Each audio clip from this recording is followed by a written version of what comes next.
generate this amount of revenue in order to make these things prescribed recovery. I mean, that's recovery. Okay. So it's either going to be cutting more or it's going to be generating more revenue. Okay. One or the other. A combination of that. Or it could be a combination of that. I like it. Okay, so just so you understand. And you know, I try to do as much as I can. Working with the Attorney General's Office like EMS. I did suggest the council that we increase the EMS fee.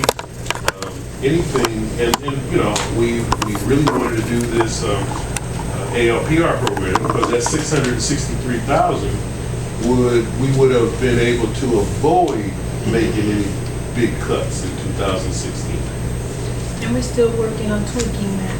Right, but I'm just saying, that's the reason why it was put in the plan, because we are trying to come up with everything that we can think of that we can do legally, I'm glad. to avoid making any further cuts. Or any plan or any budget for a future time is considered a projection. And that doesn't mean that that's going to come to fruition. But as my colleague is saying, he's always being positive. I'm always being hopeful. But I'm also a realist. I want to see the money, as some of my residents usually say, I want to see the money, I want to see where it's coming from and where it can be tangible so we can put our hand on it and say, okay, this is what I'm going to be expecting in 2016. But you're still working on tweaking this other item, and hopefully that will come to be something that we can deal with and make it happen. So, well, right then, you know, if City Council has any ideas to generate some additional revenues, by all means, because you know, this is a document that it changes on a regular basis, and we'd be glad to amend it or update it for any new additions. Is the Eddie Road transfer station on here anywhere? They're not We working. have a lease over there though. They're not working. We still got a lease. I'm saying, the gentleman saying they're not in there working. Now I don't know how that's gonna work. We got a lease, they got to pay that lease.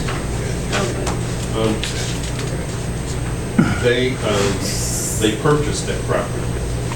No, that, the. Eddie Road. Eddie Road. Eddie Road. They leased, Noble they purchased. No, we didn't. Can we get that in Yes, there? sir. I mean, It's not much, okay, you're right. I mean, It's not clear. Councilman Martin. Yes, over the last 2 years, Mr. Johnson, former police chief Ralph Spots would come before us with this budget. And he talked about $3 to $4 million out in warrants and all that out there. The money's out there, and he talked about it all the time. What is the possibility of getting that money out there that's owed to the city? I can.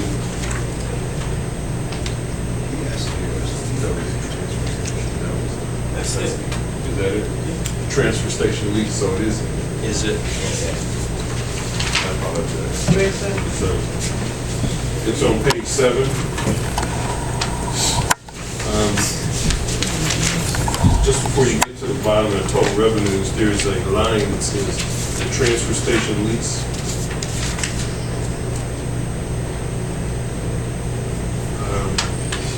$14,500.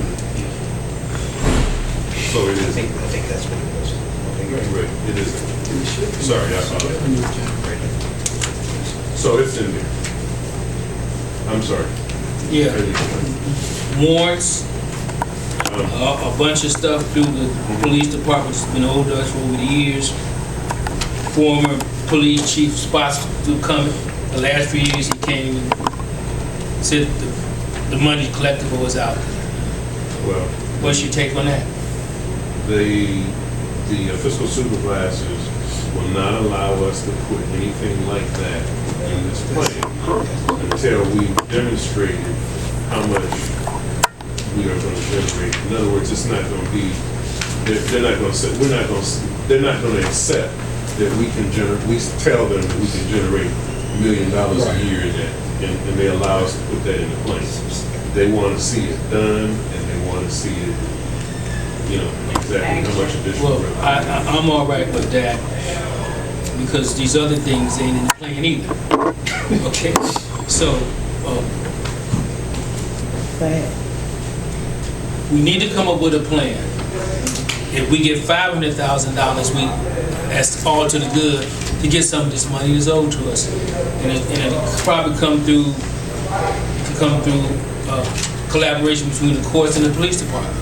So it's up to, I would say, to the administration to look at that. Okay, if we got $3-4 million out there, we should be able to get some of that. You don't have to be in the plan or not, but if we get it, it's all good, right? Right. In all fairness to the police chief, though, as he's experiencing this loss in staff, Yeah. it becomes increasingly difficult for him to put guys just on warrants. The police department staff has gone probably down to about half of what it used to be. So, but that'd be a conversation for you with the police chief. And I see the possibility there, and we need to move on, of part-time police officers that can probably do it. We can move forward. Anything else? So the changes that have been made in the plan since the first draft that I sent on the 22nd are all on that last page, because it was brought to my attention by fiscal supervisors that they had some calculation problems, and so the amount that we had to reduce in expenditures, that 589,000, and those reductions had to change, and those essentially are the only things that have changed from the first draft that I sent on Saturday the 22nd until today. Okay, so where are all the changes you see on the last page? Yes. What page you talking about?